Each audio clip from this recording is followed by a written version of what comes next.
now.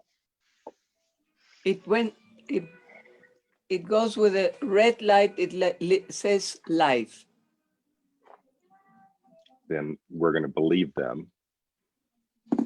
We'll believe that we're live and welcome our guest.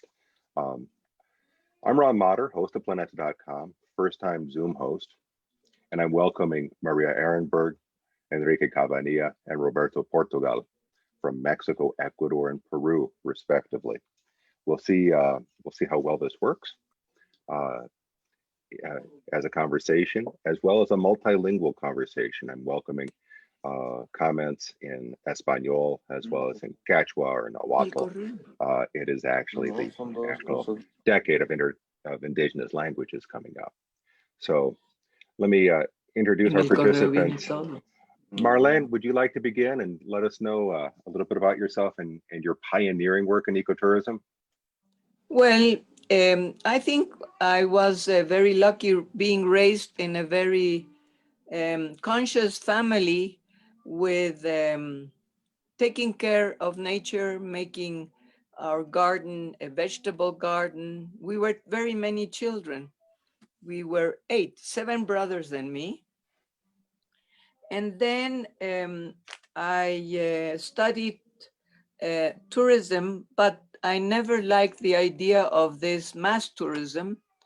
Then I studied archaeology, and I decided that small is beautiful, and traveling through all Mexico, because this is my big passion, to travel. So like my sons once said, Mommy, you invent a trip, then you travel with them, and then they pay you. How do you do that? So I said, well, it takes a while to organize a trip. And then, of course, Mexico not having this conscious, maybe I can even say 50 years ago when I started at the Olympic Games, well, it was an obligation of me to start making people aware in my own way, without studies, without anything. And well, that's a bit the history. Then I founded an association. I met Ron on the way. I closed other associations, the one of the parrots, the one of I don't know what. And I'm very proud, the Colibri winner of the Planeta.com. And I'm still very concerned now more than ever, and realize that what I've been doing all my life intuitively, it's a whole science. Now it's ecology, sustainability, responsible development, blah, blah, blah, blah. At the end is take care of nature, and please also of the people and the animals and the birds and the bees and the flowers and whatever. And teach people, teach. I think teaching is very important. Thank you That's very me. much. And Enrique, can you let us know about yourself? Well, first of all, hi to everyone. Good morning, buenos dias from Quito, from the middle of the world. I started in tourism in 1996 when I finished school. Then I think one of my big steps was moving to Nicaragua by 1999. And why I think that Nicaragua changed a lot on what I did, because when I was there, I was in touch with a professor from Clemson University. He is Dr. Thomas Potts. That by that time he was doing something that's calling Developing Naturally. And this Developing Naturally program was something to work with communities that were located besides natural areas, especially in the States. So I talked with him and says, what if I adapted to Latin America? And then we started what I think is one of the biggest programs that I still running, which is called from diagnosis to a business plan.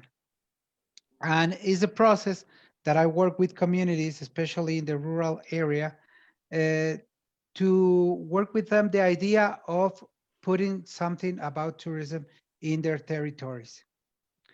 I've been teaching that in many countries, in Bolivia, in Peru, in Argentina, because I think that communities in the rural area need to know what they are getting into. Most of the failures that we have in community-based tourism is because many of those people didn't know that tourism was a big deal, like agriculture, like handcrafts, like everything. And you have to take care of guests, you have to take care of maintenance, you have to take care of a lot of things. So I've been doing that.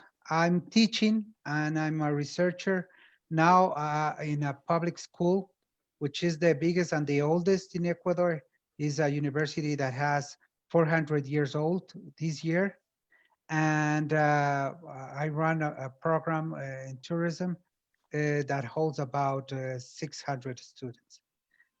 That's sort of what are my biggest issues and what I'm dedicated right now. Beautiful. Ah, I'm not sure if we're going to have Roberto Portugal join us. If so, we'd love to see you, Roberto, and we welcome your participation. Well, this is my first time hosting a Zoom room. Otherwise, we've enjoyed the guidance of our good friend Jennifer Morphine in San Antonio, Texas. Here's the question I have, since I've known you both for more than 20 years.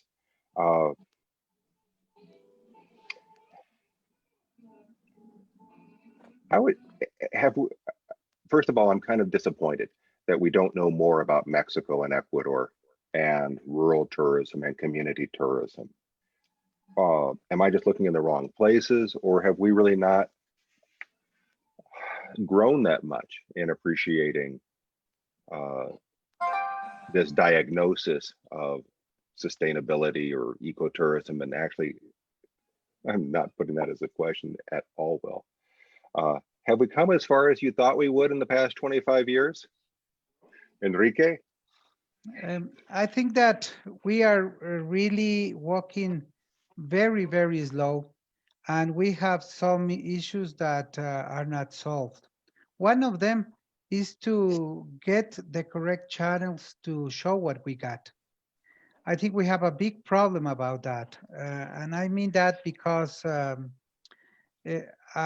I started in 1999, then 2002, it was a big step here in Ecuador because in our legal system was recognized the Federation of Community-Based Tourism. And I put this as an example because it's almost 18 years. And so far, this thing that is really a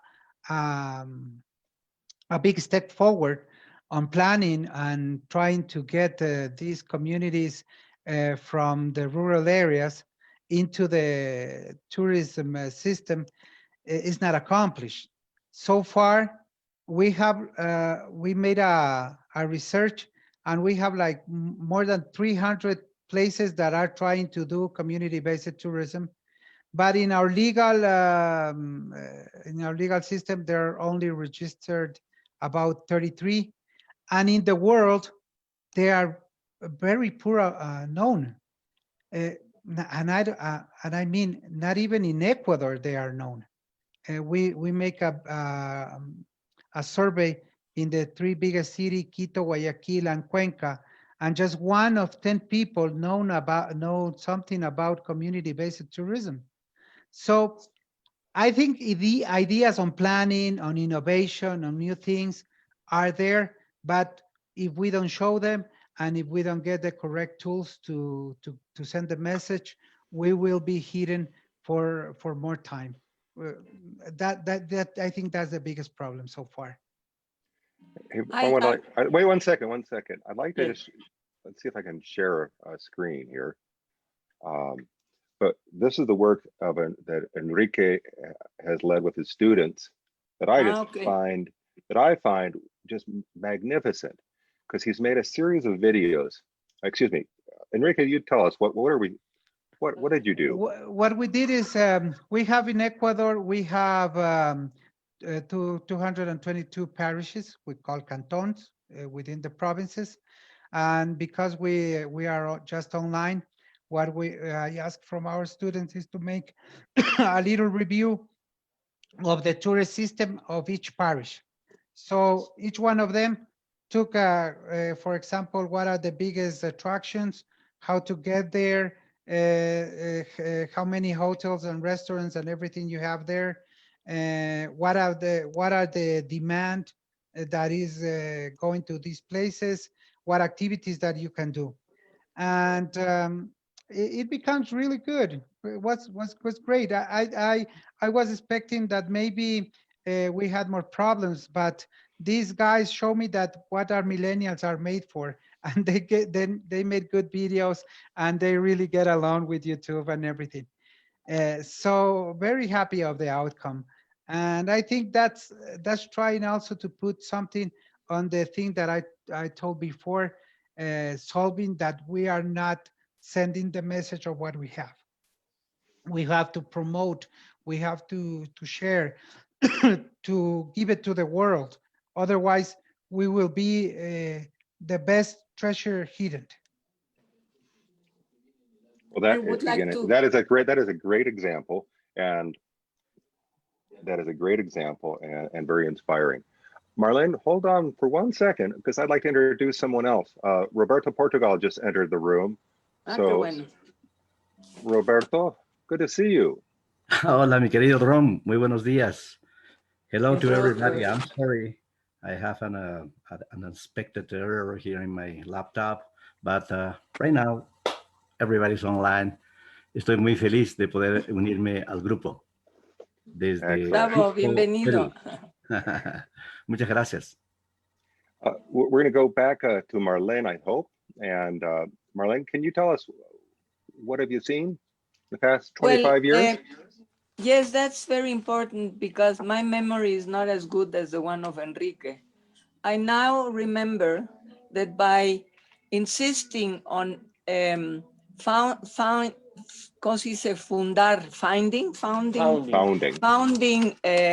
the association, I managed to introduce into the Ministry of Tourism the idea of responsible tourism. They had nothing of the kind, and I'm talking not of 50 years ago when I started it, but in it was 1 second, Tianguis de Acapulco, more or less 1919. No, when I made the Association of the Parrots was 1998, around that period.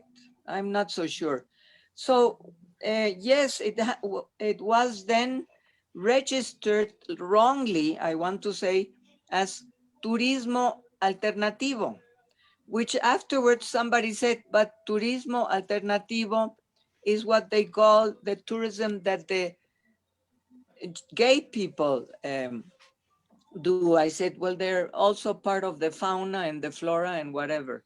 But what concerns me most, and Enrique, when we have these incredible secrets, my experience about almost 40 years ago was to discover by myself the butterflies almost simultaneously as when they discovered the migration. I didn't know they migrated, but I knew that they came to Mexico every year for the Day of the Dead. And I said, if I tell more people, hundreds will come to see it. And that's where do we have the balance between keep it small and secret, and once it's open to the public, it is Mexico has, like every place, wonderful secret places, but how do you protect them? Giving them, open it to the public. That's a bit my concern of the balance. How do you do both, you know? And that's a question that's never going to be fully answered. And that's that one that requires, observation and maintenance. And what I like about both countries that I've been to, Ecuador and Mexico, is that there are some wonderful places that want visitors, but they also want respectful visitors. And, that's any place in the world. We don't want disrespectful or, here in the case of Las Vegas, we've had some violent outbursts and violent problems on the strip. That's not good for anybody. What kind of travelers do you want? And as we come out of this COVID, the question I'd say where we could work together, again, is spotlighting the communities that want visitors and to work with them to show what they have, as well as the protocols for visitors. Are you allowed to have a camera? Is there an occupancy? I'll say this and I'll shut up, but we're entering this period where you have to make appointments and reservations. Well, let's start figuring out where we want to go. Let's figure out where we want to go and be better prepared. And any responses, Roberto? Yeah, that's true. Estoy totalmente de acuerdo con Marlene de que el tema es muy vinculado a la escala. A más turistas, más problemas. Esa es la realidad a pesar de todo lo que hagamos. Fíjense que yo vivo ahora en una zona especial en el Valle Sagrado de los Incas, muy cerquita de Machu Picchu, a la entrada del Inca Trail, el Camino Inca. Y todos los días veo pasar por frente de mi casa varios trenes. Uy, sí. De 7, 8 vagones cada uno de ellos, absolutamente vacíos. Ah, No caray. llega nadie, no llega nadie a Machu Picchu. Claro, no llega nadie porque el Perú tiene cerradas sus fronteras, no hay vuelos internacionales al Perú. Los que podrían venir son los nacionales, pero todos estamos atemorizados con las circunstancias de la pandemia y los viajes no están en la prioridad de nadie. Y es triste, pero hace unos meses ese mismo tren, esos mismos trenes pasaban frente a casa y venían y regresaban repletos de turistas. Pero lo único que hacían era decir así, con la mano a los campesinos. Y los campesinos tal vez ya se cansaron de sonreír a los viajeros. No pasa absolutamente nada con la población local en el principal destino del Perú y tal vez uno de los más importantes desde el punto de vista cultural en las Américas. Un desencuentro total entre la actividad turística y el bienestar de las comunidades locales. Así es que sí, tenemos que reflexionar qué tipo de turismo nuevo queremos aquí en nuestra región. Y creo que esta es una linda oportunidad para hacerlo. Es una linda oportunidad para hacerlo.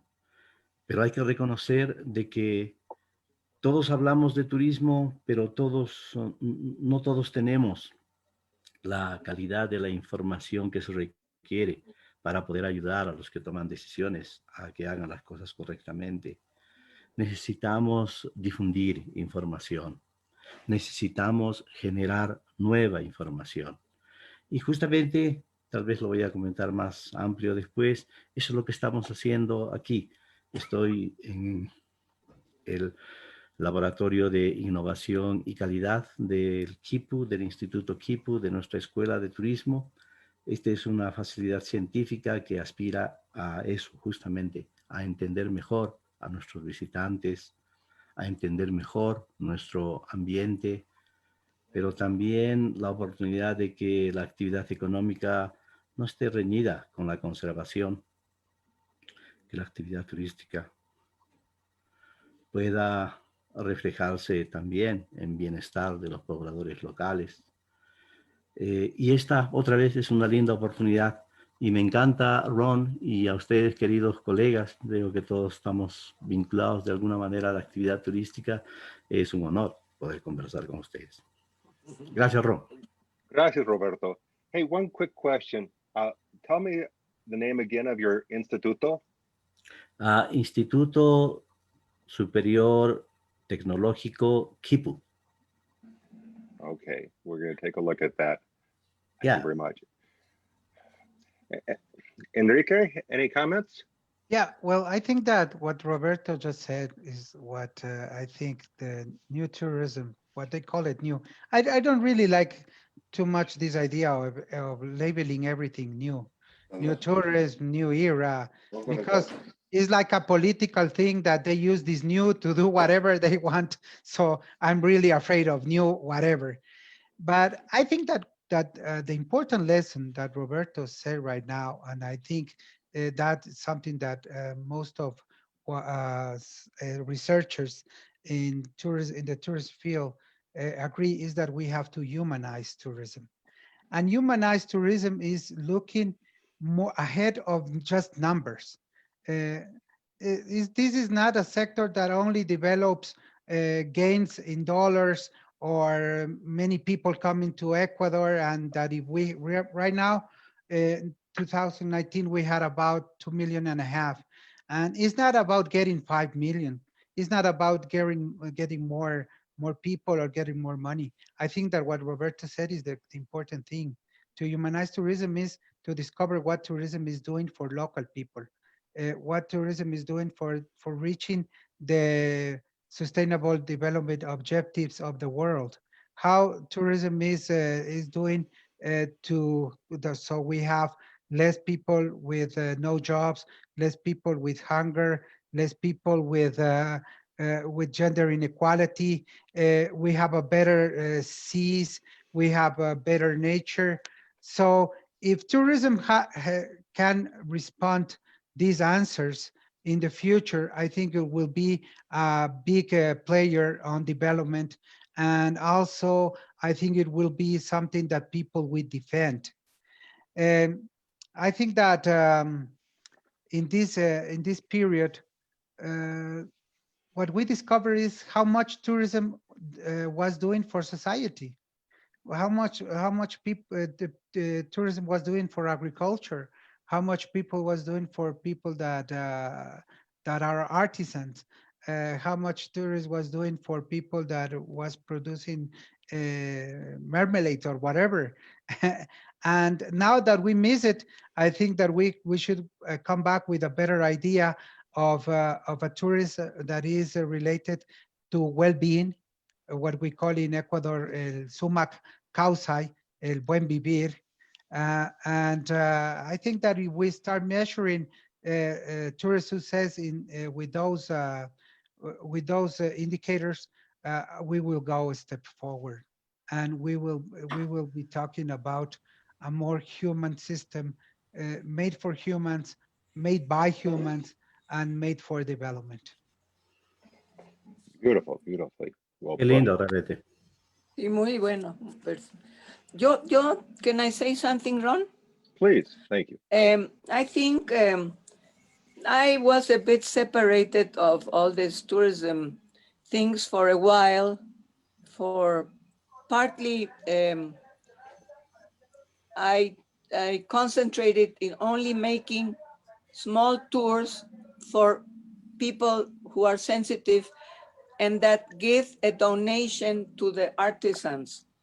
I think we have to do more involucrar, how do you call them? Involve?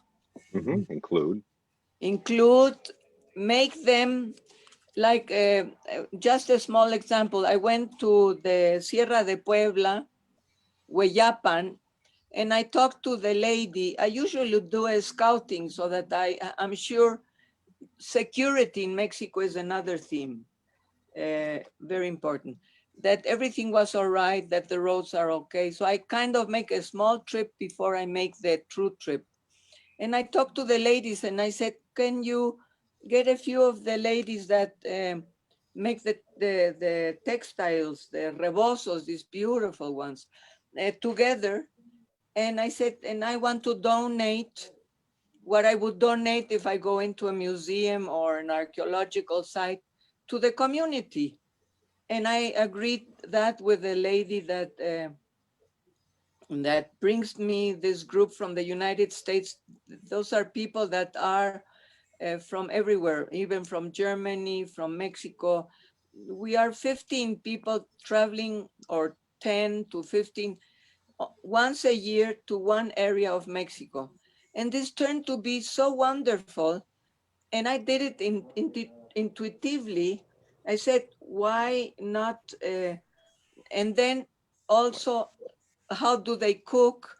What do we need? Do we go to the market? I said that the tourist people, even I hate the word tourist in a bit, that the visitors, in a way, because tourism has already a big connotation of money, that the visitors are as if you come to our house and you help me cook, you help me this, you help me that, and they're very willing. And that's a bit what Roberto and Enrique are saying. Humanize it, make them part of it completely, not only voyeur, observant, but include them. And of course, they become afterwards even more, thirsty to do more trips. With this, I make a big emphasis in artesanos. And I just made a tour to visit an area totally unknown, of picking up mushrooms, hongos. And I visited two families with a young ¿cómo se dice? Estudiante. Well, he's already not more, he finished a biologist. He's very young, and he got a scholarship. And with that scholarship, he built a few houses to dry the mushrooms. And a little bag of mushrooms can be sold very well, and that can give them, for the rest of their other times when there are no mushrooms, money. So I may not be in an institute or something, but I apply a lot of the common sense things that I developed in my years of experience. And for instance, right now, the tools that Eduardo Enriquez said in a few seconds, I would need them to be more efficient, and not only my common sense and my intuition and my whatever experience, but to have maybe a guion, ¿cómo se dice guion for the films? A script? More than a script, yes. Well, so that I can keep on doing this and multiply it and do it seriously and help them. The only thing that I see, and maybe Roberto will agree to me, you have to be many years, maybe 3 years, on their sides, by their hand, doing it with them. That's my contribution right now. Beautiful. Well, thank you, Marlene. Thank you.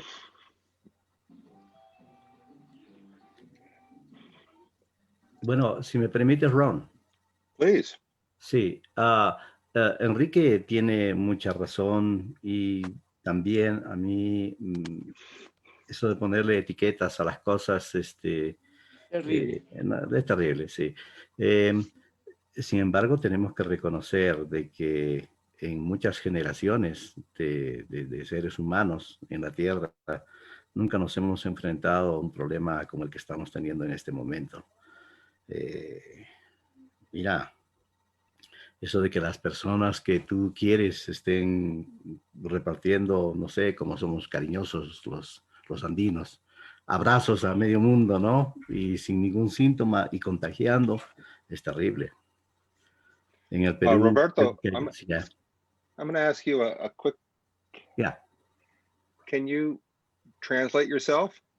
I will try. I'm not practicing my English for several years, and well, I will try. I will try. I was saying that to put labels and everything is just horrible. But the truth is that the change that we are living, everybody are among us.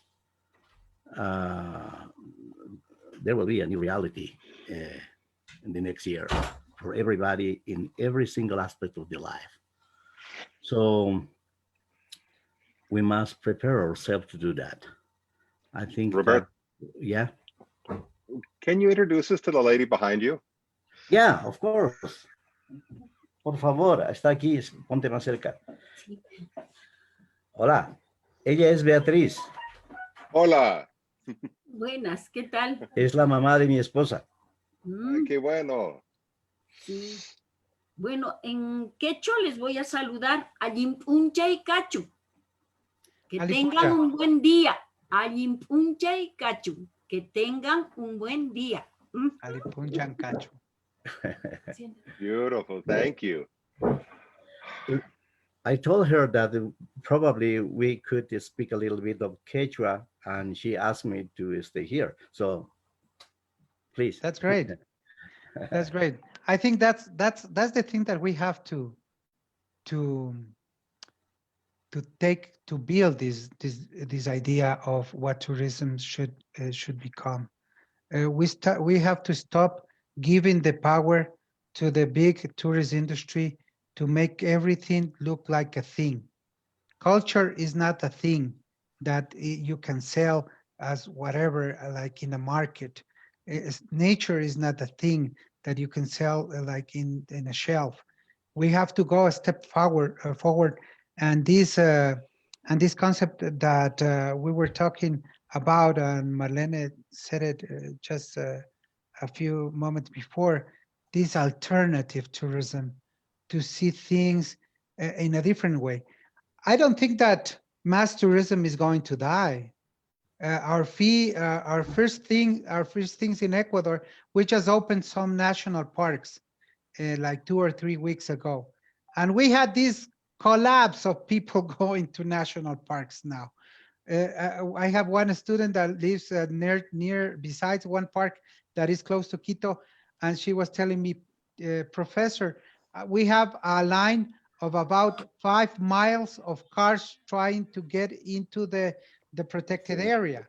So this massification is not stopping, because we have to go also not only doing something within the industry, within the services, or within the attractions, but we have to work with the people. If we don't work in culture, in tourism culture, how to be a good visitor, how to be a responsive visitor, how to be respectful of the places that we go, I think the change is not going to come of what we're seeing. I was looking from a guy on YouTube. He's a teacher that lives in China, just in Wuhan, and he has a great channel in YouTube.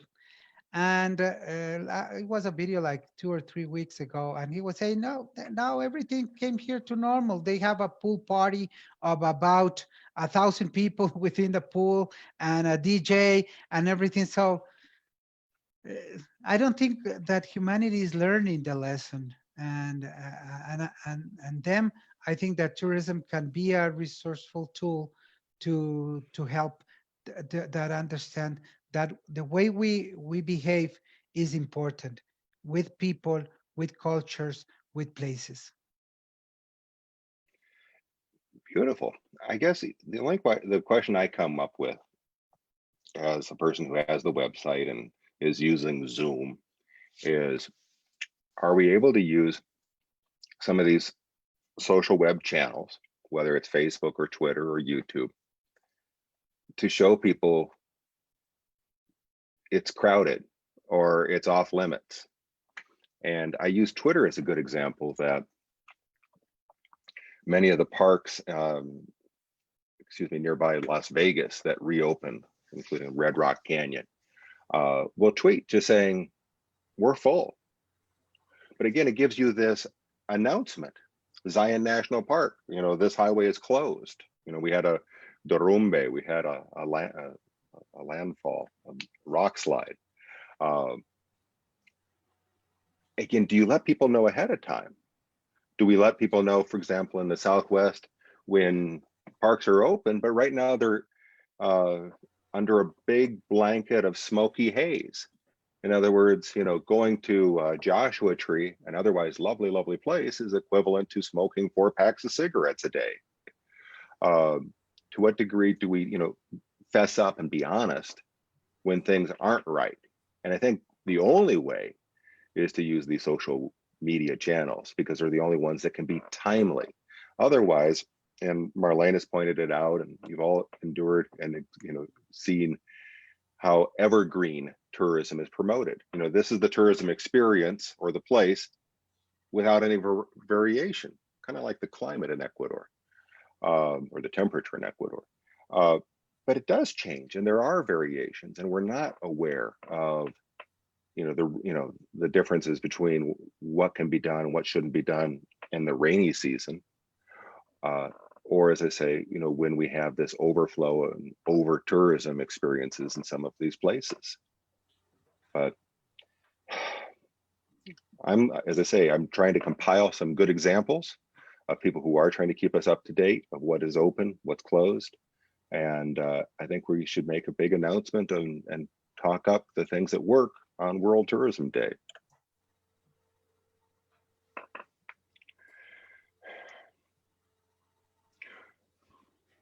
So Marlene, one second. Well, let me unmute you, Marlene, one second.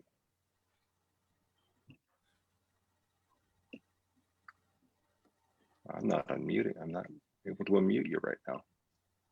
Unmute audio. Marlene, can you, if you want to speak, can you unmute your microphone?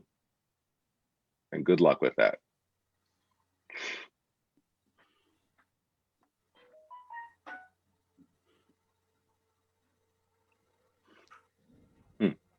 Until she gets that, what you said is something very important. We have to go a step forward with that. If we don't, if the people that go to a place don't understand that just because there are tourists, they have the freedom of do whatever they want, we're going to be getting in worse things that we had in the past. So we have to go a step further. And I think social media and maybe an app that is development by companies and everything will help us to in Ecuador, one of the big places to go for many Ecuadorians is the beach side. So maybe something that says, okay, this beach is full, is crowded. You will not have a good experience. Go 15 miles south or 15 miles north, and you're gonna have a good place. That will be great, and I think it's very doable. You're perfect. Marlene, are you there? I think, do you hear me? We hear you now. Okay. I think what Enrique just said, no, did I change your name again? No. Enrique just said a map.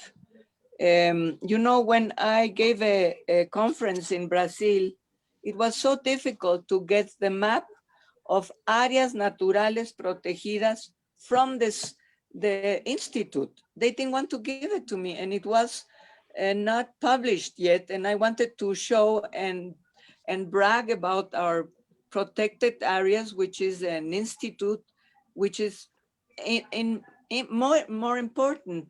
And I think that's what we have to do, Annette, with what Enrique says.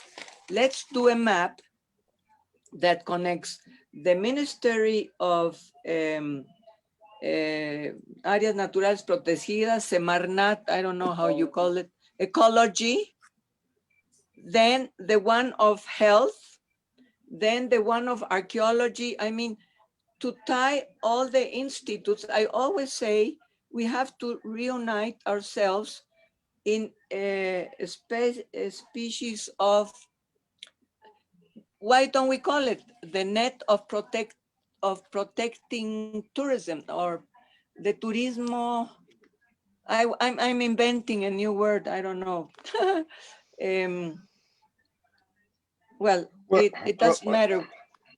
Que Well, exista one una, second. yes. 1 second. You can invent all you want. By the way, I would like to point out Marlene has a Facebook page called Roboso Tours. Encourage you all to like that. And I guess the point I would quickly make is that instead of inventing a whole new institute, No, maybe what we could reunite do, them. maybe what we could do in the near future, as I say, is update our own Facebook pages. That's what I've been teasing Marlene about. You know, if you have these concerns and these issues, let people know and let them know now what's available and what's happening. And in terms of maps, I think one of the things we should be looking at are the applications that exist, such as Google Maps. And do we know how to use Google Maps? And if we have a business, you know, is it featured there? You know, if we have a brick and mortar, you know, there's so much we could do that way. As far as these institutions collaborating, again, I would love to see research. I would love to see the study that looks at the past 20 years of how many of these institutions have behaved as silos. You know, we're not connecting tourism with health. We're not connecting tourism with education, or we're not connecting tourism with indigenous cultures. As I say, 2022 to 2032 will be the International Decade of Indigenous Languages. And as a person coming from a state named for Indians, Indiana, I want to be sensitive and open to helping decolonize the world around me. That includes tourism, and that includes just respecting people, going back to that. And we're going to have some cool apps to promote, and they're not going to be mine. They may be your kids or your grandkids. And that's how the language will be kept alive.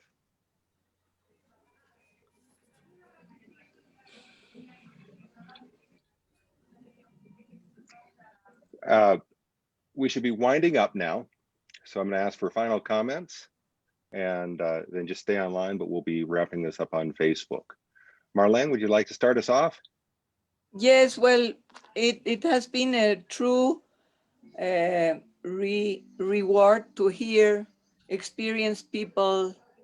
I'm very grateful, Ron, that you keep on pulling me out of my retirement.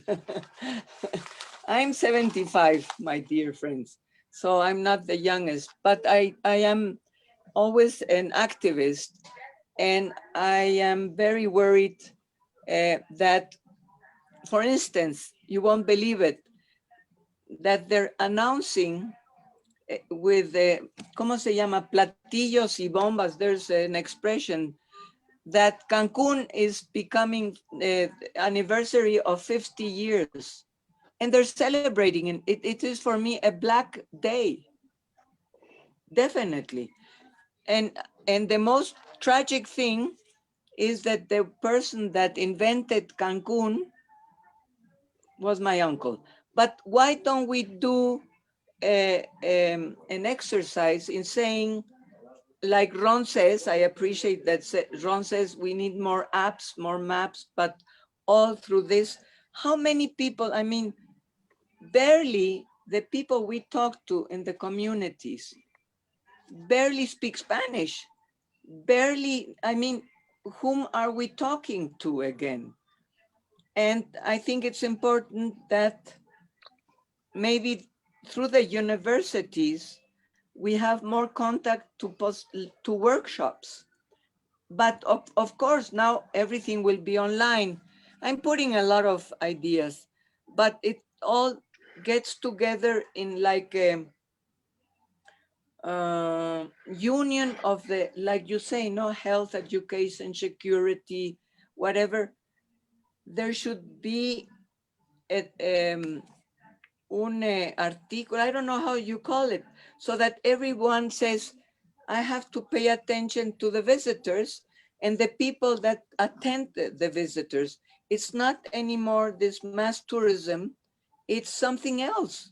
And sustainable and all the names they can call it, it's still not getting to them. And the media, Ron, that you handle, I barely can handle. So if I go to Marlene, the mush, yes. Marlene, thank you. And I'd say all of that really could be a great essay on your Facebook page. Okay, I will do You have it. some My wonderful homework. ideas there, and thank you. Roberto, any final comments? Well, what to say? Just I enjoyed this meeting. So wonderful to hear about you, dear Ron. It was, I don't know, I don't know how long I can see you person to person. 20 years, 20, 20, something like that. 25 years, yeah. 25 years. Oh my Wow. God. Wow. Wow. It's a real pleasure, Ron, to see you and to talk with you. And thank you to Marlene and Enrique. I would prefer to keep on speaking Spanish, but I'm trying. My We'll English not as continue. fluent as I like. Oh, Está your muy Thank you English very bien. is, much. it's so much better than my Quechua. Okay, probably. Enrique, any final comments there? Well, I think that it's great to know people like Marlene, Roberto, and get in touch with you, Ron, in what, about 10 years maybe that we had our last chat, and to see that we are still dreaming of doing the thing different, that we are still pushing it. I take a real good feeling about Marlene, that being retired and everything. She's not forgetting what her life is about. And I think that's something that these millennials need to know and need to learn, that we stick with things until the end, not only until the game is over. We don't reload lives like in these videos. We have just one planet, we have one life, and we have a great opportunity to do a better place to live in every single space. We just have to think about how tourists can do it. I'm really in love with tourist development, and I think that tourists might do it. That's why I really appreciate what Roberto is doing there in Peru, because local people need help. And one of the biggest problems that we have is that we have a government that is not taking care of rural areas, of poor people, and helping them to develop. Tourism is a way. I love every time that I have the opportunity to say it. So thank you, Ron. Thank you, Marlene. Thank you, Roberto. It was a great place. Great meeting. It has Okay. been a wonderful encuentro. And we're going to wind up here on Facebook Live. And as I say, thank you all. You've taught me so very much.